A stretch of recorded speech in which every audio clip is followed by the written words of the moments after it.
नमस्कार। ओम शांति। कहा जाता है भक्ति में शक्ति है। अगर आपकी भावना सही है तो भगवान भी प्रकट हो जाते हैं, और प्रकट ही नहीं होते बल्कि आप जो कुछ करना चाहते हैं, आपकी जो भी मनोकामना होती वो भी पूरी हो जाती है। एक बालक अनाथ था। एक पहुँचे हुए संत महात्मा के पास पहुँचा। कहा, गुरुजी, मैं अनाथ हूँ, मेरा कोई नहीं है। आपके पास तो इतना बड़ा आश्रम है, इतने सारे लोग हैं, मुझ अनाथ का कोई नहीं, क्या मैं आपके आश्रम में रह सकता हूँ? गुरुजी ने कहा कि तुम्हारा नाम क्या है? कहा, गुरुजी, मेरा कोई नाम नहीं है। गुरुजी ने कहा, ठीक है, आज से तुम्हारा नाम रामदास। रामदास रहने लगा आश्रम में, दिल से सेवा करने लगा। सभी के दिल पे चढ़ गया क्योंकि वह हर कार्य आसानी से कर लेता था, और करते करते वो पारंगत हो गया। कुछ साल बीत गए। गुरुजी की उम्र 80 वर्ष हो चुकी थी। उन्होंने सभी शिष्यों को बुलाकर कहा कि देखो, मेरी उम्र होती जा रही है और मैं तीर्थ यात्रा पर जाना चाहता हूँ। आप में से कौन मेरे साथ जाएगा और कहाँ यहाँ पर आश्रम में रुकेगा, वो बताएं। अभी सभी ने सोचा, आश्रम में रहेंगे तो सेवा करना पड़ेगा, भिक्षा मांगने जानी पड़ेगी। तो सभी में से सभी के सभी कहने लगे, गुरुजी, हम भी आपके साथ तीर्थ यात्रा पर चलेंगे, आपकी सेवा का मौका हमें मिलेगा। गुरुजी पशुपेश में पड़ गए कि अगर सभी चले गए तो आश्रम तो खाली रहेगा। भगवान जी को भोग कौन लगाएगा, क्योंकि मंदिर भी था आश्रम के अंदर। और तब रामदास ने उन सब के मन की बात को भांप लिया। कहा, गुरुजी, अगर आप चाहें तो मैं आश्रम में रह लूँ। गुरुजी ने कहा, सब काम करना पड़ेगा, भोग लगाना पड़ेगा, भिक्षा मांगनी पड़ेगी। कहा, जी गुरुजी, मैं कर लूँगा। बाकी के सारे शिष्य बहुत खुश हो गए कि चलो, इसने सामने से ही ऑफर कर लिया। और इस तरह से रामदास ने कहा कि गुरुजी, मेरे को तो पूजा पाठ करना आता नहीं है, तो मुझे थोड़ा सा बता दीजिए। गुरुजी ने मंदिर में लेके गए। कहा, ये राम जी हैं, ये सीता जी हैं, ये हनुमान जी हैं और ये लक्ष्मण हैं। कहा, गुरुजी, वो तो ठीक है, लेकिन इनका मेरा संबंध क्या रहेगा? अगर संबंध हो तो आसानी हो जाती है, या भोग लगाने की या जो भी। तो गुरुजी उसकी नादानी पर मुस्करा दिए और कहा, बेटा, ये राम और सीता मैया है, ये राम जी तुम्हारे पिता है और सीता तुम्हारी मैया है। कहा, इनके बाजू में जो खड़े वो तुम्हारे चाचा हैं, लक्ष्मण जी को। और कहा, ये जो नीचे बैठे हैं हनुमान जी, तो कहा, ये तुम्हारे बड़े भैया है। कहा, ठीक है। गुरुजी चले गए तीर्थ यात्रा पर। दूसरे दिन रामदास उठे, भिक्षा लेने गए, पूरे आश्रम की सफाई की, भोजन बनाया और 4 थाली ले जाके राम जी के सामने, सीता जी, लक्ष्मण और हनुमान जी के सामने रख दी। भोजन करिए, भोग लगाइए, और आँख बंद करके बैठ गया। आधा घंटा हुआ, आँख खोली, देखी भोजन तो वैसे की वैसे रखा है, थाली तो वैसी की वैसी रखी है, एक अन्न का दाना भी कम नहीं हुआ था। भोला भाला बालक सोचने लगा कि पहले दिन मैं भोग लगा रहा हूँ, इन लोगों को शर्म आ रही होगी मेरे सामने खाने की। तो कहा, ठीक है भाई, मैं पर्दा कर देता हूँ, आप खा लीजिए, लेकिन क्योंकि जब तक आप नहीं खाओगे तब तक नहीं, मैं ये नहीं खाऊंगा। गुरुजी कह गए थे, भगवान को भोग लगाना, उसके बाद ही खाना। और उसने एक पर्दा कर दिया। पर्दा किया, उसके आधे घंटे बाद भी देखा, अब भी चारों थाली वैसी की वैसी थी। ये देख के उसे मन में बहुत दुख होने लगा।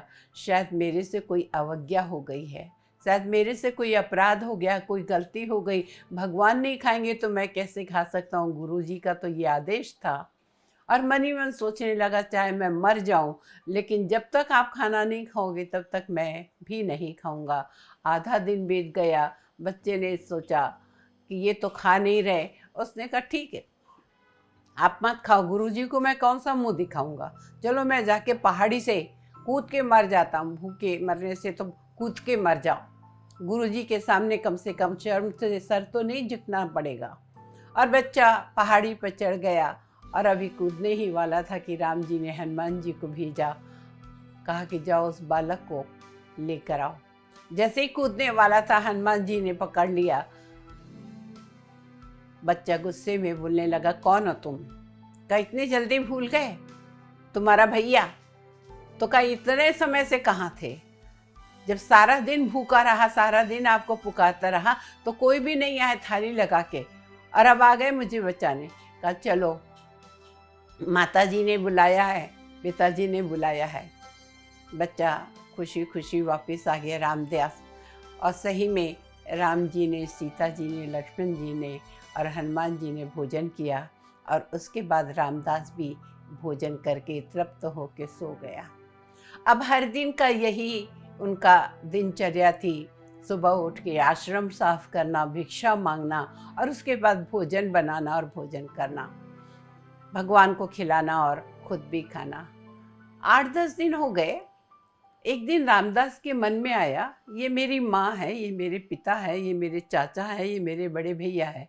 परिवार में तो सब साथ में रहते तो मिलजुल के काम करते, और मैं सारा काम करता हूँ और ये बैठे बस खाते रहते हैं। तो उसने कहा कि नहीं, ऐसे नहीं चलेगा। मंदिर में गया, भगवान से कहा, भगवान जी आपसे बात करनी है। कहा बोलो। कहा देखो, मैं बनाता हूँ और आप चारों खाते हो, आप तो कुछ करते नहीं, बस खाते ही रहते हो। कुछ काम तो आप भी करना चाहिए ना, माता पिता हो, चाचा है, भैया है, आपको भी तो करना चाहिए। भगवान उसके भोलेपन पे मुस्कुरा दिए। कहा कहिए क्या करना होगा? कहा सीता मैया को तो रसोई संभालनी होगी, और लक्ष्मण चाचा को सब्जी तोड़ के लानी होगी, और हनुमान जी को लकड़ी काट के लानी होगी, और भगवान आपको बैठ के पत्तल बनानी होगी जिसमें खाना खाना होता है। कहा ठीक है। और इसी तरह सिलसिला चल पड़ा। रोज़ इसी तरह सब अपना अपना कार्य करते और भोजन भी साथ में करते। अब जब लौट के महात्मा जी आए तो देखा कि मंदिर में मूर्ति गायब है। उन्हें डाउट लगा कि कहीं इसने मंदिर की मूर्ति तो नहीं बेच खाई। उन्होंने कहा रामदास, रामदास दौड़ते हुए आया, गुरुजी आप आ गए। बहुत खुश हुआ। गुरुजी ने कहा खुश हुए, ये तो सब ठीक है, लेकिन भगवान की मूर्ति कहाँ गई? भगवान कहाँ गए मंदिर से? कहा वो होंगे यही कहीं। क्या बोला? हाँ, उन लोग को काम पे लगाया है, अंदर देख लीजिए, चौके में होंगे। और जब महात्मा जी अंदर पहुँचे तो उन्होंने सही में देखा, सीता मैया रसोई बना रही है, राम जी पत्तल बना रहे हैं, और जैसे ही देखा और वैसे ही भगवान वहाँ से ओझल हो गए और जाके मंदिर में स्थित हो गए। और उसी समय रामदास के पैर पकड़ के महात्मा जी रोने लगे। सच्चा भक्त तो तू है, तेरे जीवन में सच्ची भक्ति आई, तेरी भावना सबसे ऊंची थी। मेरी उम्र 80 साल हो गई, मुझे तेरे कारण आज भगवान का साक्षात्कार हो गया। इसीलिए कहा जाता है कि भक्ति में भी बहुत शक्ति है। भावना हमारी जितनी शुद्ध हो उतनी परमात्मा तक पहुंचती है। इसीलिए कहा जाता है nothing is impossible in this world. इस दुनिया में कुछ भी इम्पॉसिबल नहीं है, बस भावनाएं आपकी शुद्ध होनी चाहिए। तो कहने का तात्पर्य कि अगर हम भगवान को भी अपना बना सकते हैं, भगवान से कार्य भी करा सकते हैं, तो यही भावना अगर हमारी शुद्ध हो तो हम इंसान से भी कुछ भी करा सकते हैं। वो परमपिता परमात्मा इस वक्त इस धरा पर आया है हमारी मदद करने। उस परमात्मा शिव को पहचानिए और उससे जन्म जन्म का अपना अधिकार लीजिए। इसी के साथ आज के लिए बस इतना ही। नमस्कार। ओम शांति।